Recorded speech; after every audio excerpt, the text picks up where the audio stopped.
Good morning! Today we are going to talk about 10 things you should have in your RV before you hit the road.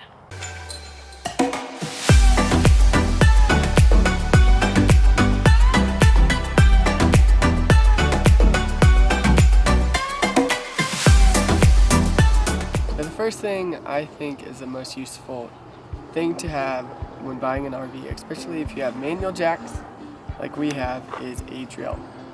We got this at Walmart for like $25–30.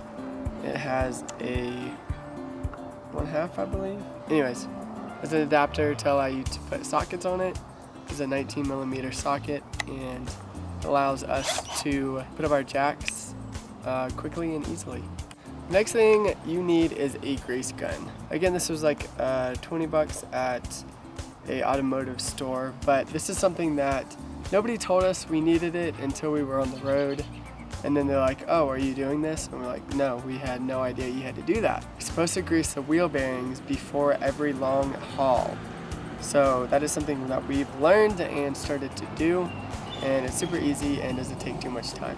Okay, so the third and probably the most recommended thing to newcomers is a pressure regulator, and that sets the pressure to 40 to 50 psi, which is usually recommended to keeping your RV from bursting a hose or bursting a pipe. And then you can go fancy and get an adjustable pressure regulator, which is this one right here.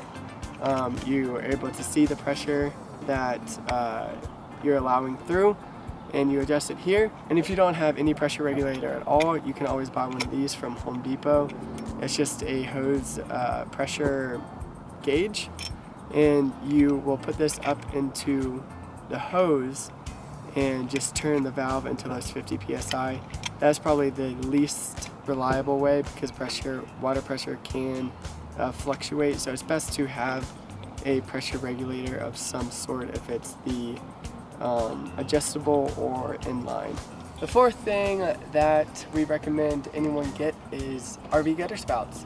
These are not your normal gutter spouts, they're actually extended. So if you look at it, you can see that this is a longer spout than the ones we have currently.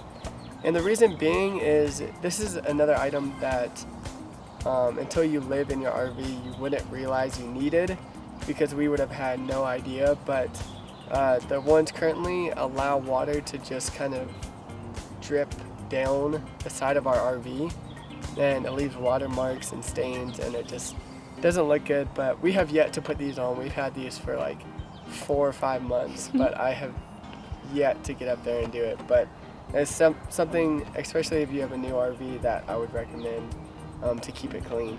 So if you plan on doing any camping in below freezing weather, it is highly recommended that you get a heated hose. We have made our own heater hose with pipe heater and pipe insulation, and it's super easy to do, and it was super cheap, and we've never had a hose freeze on us, even in 5-degree weather with this setup. So the sixth thing you need is your sewer setup, and we highly recommend quality sewer hoses. We recommend getting the ones that you can snap on and snap off, and they're kind of like a modular system. They allow you to add more hose if you need more hose. And with our setup, we have 2 separate tanks, which are almost on the complete opposite side of the RV, and depending on the campsite, sometimes the sewer hookup will be sometimes more towards the front or towards the back. That system allows us to accommodate whatever need we have. So these are by Camco, and they're Sidewinder sewer supports. They fold up really small and allow everything to keep flowing in the right direction. So the seventh thing that we recommend to any RVers that are just starting are a set of products that help stabilize and level the RV when setting up. So when we first started, we used 2x6s to help us level out the RV when we got to an unlevel park. Right now we are on a concrete pad, so we don't need these. But these are a little more pricier than the option that we were using before, but these are 100% worth it. because they save a lot of weight and a lot of hassle, and this is something we should have got from the very beginning. We have a tandem axle trailer, which means we have 2 axles, so 4 wheels on our trailer. We've never needed more than this set of leveling blocks. And then the next thing you need for the wheels is a set of wheel chokes or a wheel wedge. I don't know what you would call this. These technically do the same thing, just a little differently. These go on the ground and go in between the tire and the ground and hopefully stop it from rolling. We prefer the wheel wedge.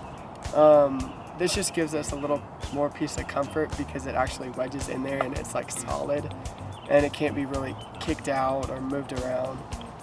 With these, if there's not a lot of pressure, they can move, especially if they're on concrete and not something that has bite to it. The 8th thing that we recommend any beginning RVers to purchase is a toolbox. We have used this on many occasions when living full-time on the road. You become a lot more handy, and there's a lot of times that we needed this in emergency situations or just doing really anything. It's just nice to have a basic set of tools for everyday needs for anything in the RV and your tow vehicle, etc. Number 9, another thing we recommend is a quality headlamp. This comes in really handy when you're pulling up to sites really late and you're both trying to set up at night, trying to do different things just to get everything set up. This essentially allows you to have your hands free and you are able to see what you're doing. Last but not least, another thing that we figured out that we needed is a hydraulic jack. We have a mechanical jack that's included in my truck, but we actually got a blowout and we used that lift to lift up the axle to change out that tire, and it was a workout. It was very time consuming and it took a lot of effort to change a tire. So I knew as soon as we did that we needed a hydraulic jack. I've had to change 2 tires with this and it takes a matter of minutes to do it. Instead of 30 minutes, it takes like 5 to 10 minutes. And it's effortless. This is so easy to lift up an axle. So if you guys want to check out the full list, we have a kit, link below, KIT. That is a website that just allows us to list all of the products that we use, and it gives you guys Amazon links to check those out. So like I said, the link is in the description below and it will give you a full list of all the products that we use, all the products that we found out we needed while living in the RV, and some things that you might not think about when your first time living in an RV. So guys, if you did like today's vlog, give it a thumbs up. Don't forget to subscribe to our channel to see the rest of our journey. And guys, we will see you tomorrow. Puppies, you want to say goodbye?